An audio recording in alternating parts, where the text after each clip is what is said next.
Hello and welcome to a little tutorial tutorial about a game. Not the typical kind of game. I really need to learn how to speak. Not a typical kind of game that we have on this channel. This is a card game and it's called Magic the Gathering. I'm going to for all who is interested, I'm going to show you the basics on how to play the basic game. There are many other types of Magic games that involve this. Ignore that phone. But, anyway, a little bit of a thing to start out with. You need your own deck. And each deck consists of at least 60 cards. It's the minimum. There is no max to it, but the minimum is 60. If you do a commander thing, it's 100 cards exactly, including your commander, but that's something I don't even know how to play right now, so I'm going to start off like this. To start off with to play Magic, make you a deck. 60 to 80 cards, so it'll be more consistent.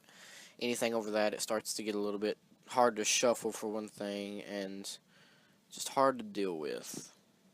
Now, I'm going to lay out some basic cards. There's a creature. That's a spell. Talk about those two. That doesn't. That's a different kind of spell. We need to talk about that. That's another creature. I'm just pulling these off of the top of my deck. I didn't really have these automatically sorted out, so forgive me here. I'm trying to find. Well, this will work. That will too. Anyway, if you have noticed from watching me draw cards, and if you look on the back of my sleeves, and also on the back of the Magic cards themselves, hold on a second, get this sleeve off of here. On the back of the Magic card, I'm just going to do this, it's a lot easier to say, you see 5 colors. The 5 colors represents the 5 type of cards. This is a black card. God, I hate phones. I hate phones. Anyway, the types of cards determine what strengths and weaknesses your deck will have, depending on what you put together. You can make a deck with all 5 colors, and I have done that. This is actually a 3-color deck. And the 5 colors are a lot harder to use. They're not as consistent. It's more for advanced players. So beginners, stick to mono-colored, 1 color or 2. And anyway, the first card we're going to talk about is a creature card. This one happens to be a legendary creature. This right here, these numbers, the first one is your attack stat. That's how much damage you'll do whenever you attack a creature or a player, or you block a creature. And this is your HP. Anybody who's played any sort of game knows what HP is, at least I hope. And while we're on this card, this little word right here, Bolster, or however the hell you say it, is an effect. Creatures have effects like these, and many others. There's Lifelink, Death Touch, and I'm not even going to get started on it. There's a lot of them. But what this one will do is it will buff your lowest card that's on your field. And your playing field, it's all the cards you have out on the board at that time. And here in a minute, I will show you a example of a playing field with this deck and probably my other one. Moving on from the creature. Oh, one more thing I should point out. This right up here, these two little white things, that is your mana cost. Now, it can be like that, that is actually white mana, or it could be like this one and have just a number 3, which is any sort of mana that you have on your field, and then a color mana. Moving on to the sorcery. Sorceries are spell cards. There's maybe about 3 different spell cards in total. There's sorceries, instants, and enchantments. Sorceries can only be played on your turn. This particular sorcery allows you to return 2 creature cards from your graveyard to your hand. Your graveyard consists of all used spells, all killed creatures, and yeah, anything that is killed or destroyed will go into your graveyard. There's other cards though that will have the exile effect. I'll get more into that later. But sorceries, or any other spell card, except for enchantments, are one use unless stated otherwise on the card itself. An instant card, like this one, can be played at any time during the game. It does not have to be your turn. The only thing that would keep you from playing it would be your mana. If you do not have enough mana or land, as I'm gonna reference it as well, to play that card, then you can't play that card. It goes that's a general rule in Magic, no matter what kind of card it is, unless it's a land card itself. But I'll get to more on that here in a minute. This is also a one-time use card, unless stated in the card description itself. And moving on to now artifacts. Artifacts are permanents. Permanents being anything that will stay on your field until destroyed or sacrificed. They take mana to play as well. There can be artifact creatures, but artifacts there can be equipments.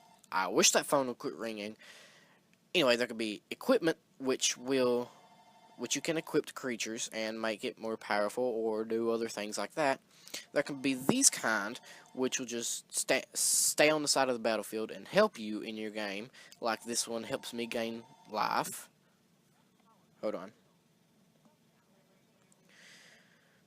This card helped me gain life for each black spell played, which is like a third of my deck. So a third of my deck, except for lands, will help me cast spells. Well, not cast spells. Shit. Sorry. Well, gain life. I'll get to life more later once I actually show an example of a playing field. Sorry about that. My new phone no longer has any storage on it, so I had to delete some stuff off of this thing, my old phone, and so I can continue this video. Anyway, what we have here now are lands. These are not basic lands. Basic lands will be any sort of color. Let me see if I can find one real quick.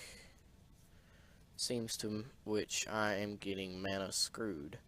There's something I need to talk about though, so I'll put that over there. Yeah, I am getting very much, actually no, I never shuffled from the last game I played, which was yesterday.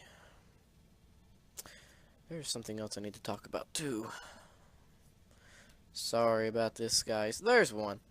Anyway. This is your basic land. It has no effect except for tapping it will add 1 land to your mana pool. Mana pool being, I mean, it's kind of a weird thing of just saying tapping mana is showing it's been played. You cannot play it again once it's been tapped unless some effect will untap it to where you can play it again. That goes for creatures as well, and artifacts in some cases. Um, anyway, this is a basic land. It has no effects on it whatsoever. This is a regular. This is just a land. It's not an enchanted land. It's just a land, but it has effects to it. If my phone would focus. Well, anyway, you can't read it, so I'm going to read it for you. The first line is just a regular tap and add 1 mana to your mana pool. But this one has an effect to where you can pay 3 mana, so tap 3 mana that turn, and tap this, and sacrifice this, and return a creature card from random from your graveyard to your hand. I have a lot of cards that allow me to return creatures from my hand, from my graveyard to my hand. And this over here is a guild gate. This is a dual land, this being a red and black. This one, it's simple. You can tap this and use it as either red or black, but you cannot use it as both in one turn. Lands are pretty simple. Moving on to enchantments, and once again, I am so fucking sorry about that phone. It's ringing off the hook, and it's not my problem. This is an enchantment. This is another permanent on your field. This one being a sacrifice permanent. I'm saying that because of its effect. But enchantments, there are different types of things that will have an effect on the game itself. Like, there's one in one of my other decks that lets players draw 2 cards each turn and play 2 land each turn. But more on that whenever I'm actually showing an example of a Magic game. This bad boy, this is a Planeswalker. This is something introduced the last couple of years of Magic. This is completely different from anything else. This is not a creature, and it can be attacked like a player could be attacked. You'll understand more of this whenever I actually explain the way about the rest of the game of Magic. Anyway, the Planeswalker is sorted off of loyalty counters, which are here kind of like in the way the creatures have the counters down here. They also have Planeswalkers have 1 counter instead of a fraction counter.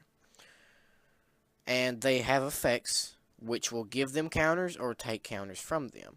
Once their counters reach 0, the Planeswalker is put into the graveyard. It's like a normal card. Like a creature card reaching 0. And once again, I'm sorry that my phone is being stupid and you can't see this. But, a regular Planeswalker will have 1 plus and 2 subtract loyalties. Now, a creature can attack a Planeswalker. You can declare creatures to attack Planeswalkers just as you can other players, without them having to have that effect. And if damage is done to a Planeswalker, it takes away from the loyalty counters. And once it reaches 0, it's put into the graveyard. Now, I will set up a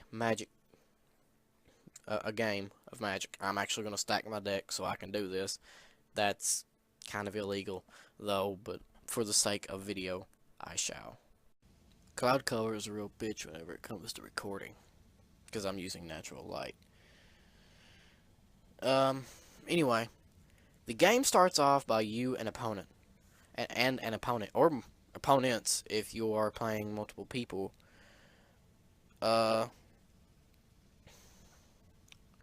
Anyway, it starts out in a way deciding who goes first. That could be either a coin toss or just any regular means of deciding who goes first. You draw 7 cards. 3, 4, 5, 6, 7. No, this is not how they look. I'm doing this for video purposes. This is your hand. And I'm laying it out to show you guys what I mean. The 7-card hand. And it's actually a pretty decent hand for me, at least. Okay, to start out with each round, well, to start out, you will play a mana. In this case, I'm going to play a black mana. And if you are the first person to go, you will not draw this turn. So, you will pass your turn to the other player, who will draw and play a land and play anything if they possibly can. Do anything they possibly can. But when the turn gets back to you, you draw a card, which was another land for me.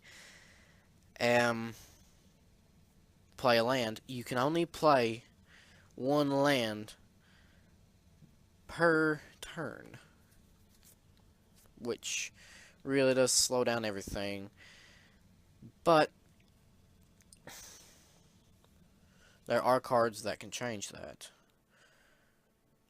Anyway, I can actually summon this artifact, my Estus Flask. Any Dark Souls fans out there know what I'm talking about, but for the people who don't, my Auxiliary of Immortality.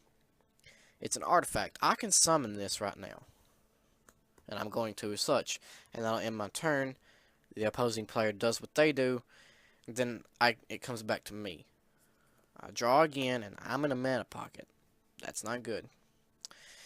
Anyway, I'm going to go ahead and play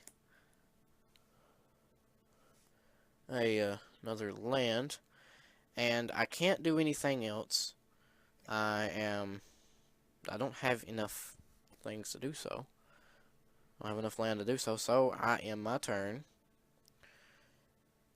and opposing player does what they need to do, and they end their turn. I draw. I'm still in a mana pocket. I hate that, but at the same time, this early in the game, it can be useful for late game, unless you're going up against an early game deck. Play a land, and at this point, I can summon another artifact, which, in this case, is an enchantment artifact. Like I said, there are many types of artifacts, and I have now put it out on the playing field. I am tapped out, which, by the way, you have to tap mana each time you do something that requires it, unless you play it. Unless you play mana itself, which in some cases you still do need to tap mana for that. And if I get that card, I will show you what I mean. But anyway, I am tapped out. So, I am my turn. Opposing player does their shit. And it comes back to me. This is untap step. So, you untap everything that was tapped on your field, unless some card has done it. There's a lot of effects that can actually tap it for more than one turn. A draw. Get another plains. You don't have to play a land each turn. It is just optimal to, if you ever, it's like if you have mana, play it. It gets it out of your hand, and it makes your hand shorter.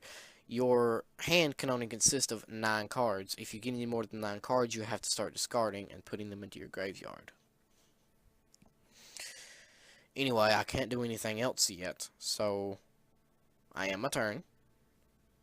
You know, just this, it comes, all that shit happens, and I am still in a mana pocket. But, good enough for me, I have a creature card in my hand, and whenever I play this last land right here, making it to where I have 4 other mana and 2 black mana I can play. I'm not going to tap it, but it's used, and I'm going to summon a creature. This creature cannot attack. It does not have haste. Well, it cannot attack this turn because it does not have haste. It has summoning sickness, which means it cannot attack this turn.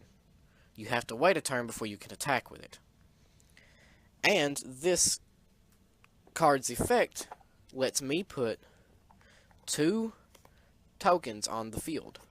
And tokens are not included in your deck. They are extra. I'm just going to use 2 regular cards for this. So now I have 3 creatures on my field. This card actually tells me the effects of those creatures, which they are 2/2s and black zombie creatures. And this guy has Death Touch. Death Touch meaning any amount of damage done to a creature is enough to kill it. So, say I swing this guy at an opposing player, and that player blocks with, I don't know, an 8/8. Those are actual things. 8 attack and 8 defense. It would both die. Both of them would die because this has Death Touch in it, and the opposing creature is higher than this creature. So they would both die and get sent to their players' graveyards. Anyway, I've ended my turn, and the turn comes back to me. I draw again, and this time I get an enchantment. I do not have enough mana to play it yet, not on the field at least, so I play a mana. And then this enchantment is now playable because I have the mana to do it. And this turn I can attack, which I'm going to choose to do so. So I will tap this guy, and I will tap 1 of my tokens. You can choose either however many you want to attack with or how few you want to attack with.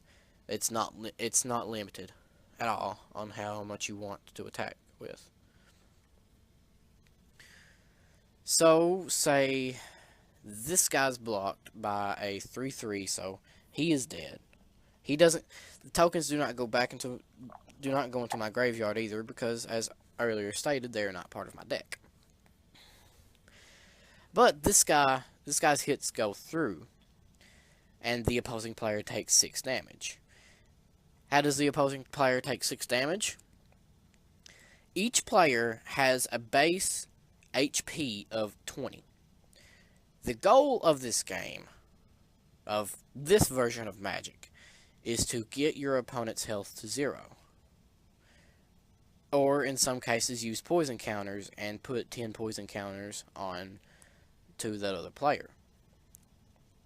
But anyway, the opposing player took 6 damage, which would put that player at 14 health, and me still at 20. And I will end my turn there. Now, say for instance, this is the opponent's turn, and they choose to attack me. This card cannot be used to block.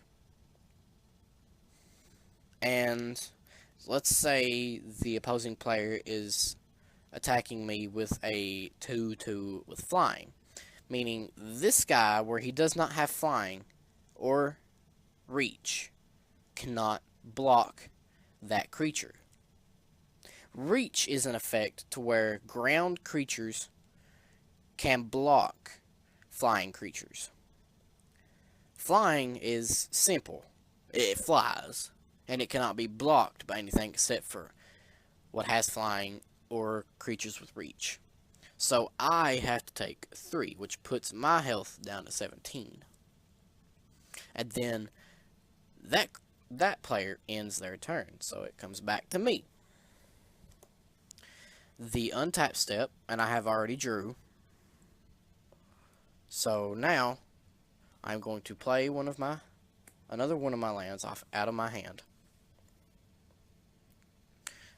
and I will play this creature.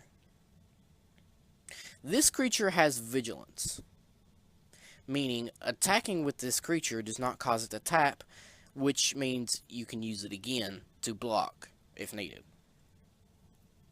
This also has protection from creatures, meaning it will not take any damage from creatures. So I could block a 15/15 if I wanted to, and this would still be alive. And other effects can do other things, which in this case, this creature's effect will let me destroy opponent's creatures if that creature does damage to me. Anyway, that will end my turn, and then the opposing player ends their turn, so it comes back to me. I have in my hand what is called an Aegeus Angel. But this is a flying creature, so I'm going to go ahead and play it once I play my other planes, just to get it out of my hand. I now have an empty hand. There's nothing special about it, except for there's no cards in my hand. This Aegeus Angel has flying, meaning, well, like I said earlier, I don't know why I tried to say it again, but this creature, this Aegeus Angel, has an effect to where I can put Indestructible on any of my creatures. Indestructible means it's basically another, well, it's effects that have destroy in them, kind of like destroy target creature. I have a couple of those cards in here, actually. They will not destroy that creature. They will not work on that creature. Only way you can get rid of that creature is by creature damage. And I'm going to put it on this creature, making it to where it cannot be hurt by creatures, and it cannot be hurt by effects that include destroy. Effects that say destroy. It says so right there. And now I'm going to swing. Well, I ended up forgetting that. I can't do that. So, for the simple fact that my phones no longer have any space on them whatsoever to record videos, I'm going to have to end it here. This has been the basics to Magic. I will post another video soon about the advanced tips and tricks to Magic. I will see you guys next time. Goodbye.